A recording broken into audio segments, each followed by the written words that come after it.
So just a little bit of my background. I'm talking today about Linktank and why saying yes is for us has been an experiment, which seems to be working for us.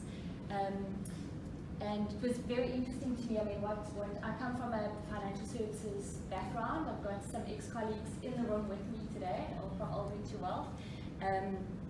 So, you know, I was in a space where I was working in a large corporate where all the rules and all the processes were in place, and I was just feeling stifled, and I was feeling like I couldn't really do what I wanted to do in the industry and make the impact that I wanted to make.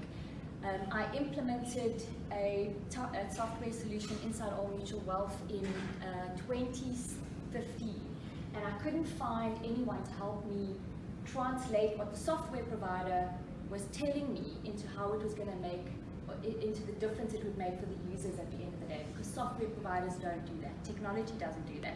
Technology, the people that invent technology create great apps, and they make them beautiful, and they make sense to them, but at the end of the day, the humans at the end of those things are not always seeing it the way the technology providers originally anticipated they would. So it's always a struggle. Linktank was a business at that time made up of two women who I'll speak about a little bit later, and they filled that gap for me.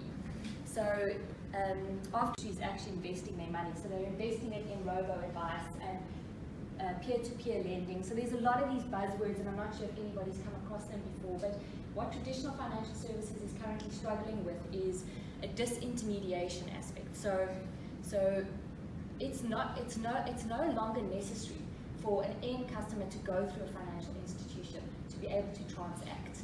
People are transacting on their cell phones with each other across Africa and across the world. They're using blockchain technology to do that, and if anybody's heard of payment wallets, where I've got a payment wallet on my phone, you've got one, we don't need to go through an institution, we can just pay each other. That means a whole different change in regulation. It means a whole change for what it means to have a job in the financial services industry. And what does it mean for people who are trying to create wealth for themselves? Because it's not just about being able to transact with each other. It's also about how we create wealth and how we spread the wealth and how we create a more equitable society. So those are a lot of buzzwords, and there's a lot of that happening. Everybody knows about crowdfunding. It's amazing what can happen on Facebook when you've got a passion or a specific charity that you have that's close to your heart, how people will rally around and will just pile money at that thing if they buy into and can relate to what you're wanting to do. So all of these are very powerful things, and end consumers are the people that are driving this change. They are no longer waiting for the financial institutions to come to them. They're expecting the financial institutions to be there when they want them, the way they want them to be.